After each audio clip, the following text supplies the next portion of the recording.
Soybean তেলের বিকল্প ভোজ্য তেল হিসেবে সরিষার তেলের ব্যাপক চাহিদার ফলে নড়াইলে সরিষা চাষ দিন দিন বাড়ছে। গেল বছরের তুলনায় এবার 1000 হেক্টরেরও বেশি জমিতে হয়েছে সরিষার চাষ। এ বিষয়ে আরো জানাতে নড়াইল থেকে সরাসরি যুক্ত হচ্ছেন সহকর্মী খায়রুল আরিফিন রানা। আর রানা, নড়াইলে এবার কি পরিমাণ সরিষার আবাদ হয়েছে জানাবেন, আর কৃষকেরা কি বলছেন? ধন্যবাদ রুবা, আপনি যথার্থই বলছিলেন।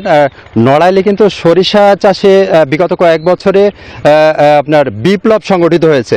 এই সরিষা চাষের ক্ষেত্রে কিন্তু কয়েকটি দিক রয়েছে, যেমন এই সরিষা ফুল থেকে মধু আহরণ, পাশাপাশি সরিষা তৈল বীজ হিসাবে কিন্তু সরিষার ব্যাপক চাহিদা, সয়াবিন তেলের বিকল্প হিসাবে মানুষ কিন্তু বাজারে চাহিদার কারণে কিন্তু ব্যাপকভাবে মানুষ কিন্তু সরিষা, আমাদের নড়াইলের কৃষকরা ব্যাপকভাবে সরিষার আবাদ করছে। আমি এই মুহূর্তে রয়েছি নড়াইল সদর পৌরসভার যে কাড়ার বিল নামক যে বিলটি রয়েছে, আমি সেই বিলে, এখানে একটি ক্ষেত, এই ক্ষেতে কিন্তু এই সরিষাটা কিন্তু একটু দেরিতে আবাদের ফলে কিন্তু এখানে এইমাত্র এটি ফলবান হচ্ছে, কিন্তু প্রকৃত অর্থে সামগ্রিকভাবে কিন্তু নড়াইলে পূর্ণ মাত্রায় সরিষার উত্তোলন কিন্তু এটি চলছে।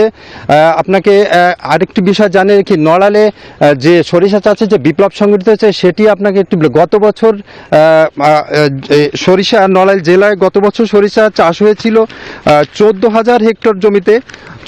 এবার কিন্তু 13,000 হেক্টর জমিতে, এবার কিন্তু তা বেড়ে প্রায় 1,000 হেক্টর বেড়ে প্রায় 14,000-এরও অধিক জমিতে কিন্তু এবার সরিষা চাষ হচ্ছে। এবং সরিষা আপনার বাজার দরও কিন্তু বেশ ভালো বাজার দর চাষিরা পাচ্ছেন বলে তারা আমাদেরকে নিশ্চিত করেছেন, যে মানভেদে সরিষা হচ্ছে আপনার 3,000 থেকে 3200-3300 টাকা পর্যন্ত মন্দারে সরিষা কিন্তু বিক্রি হচ্ছে।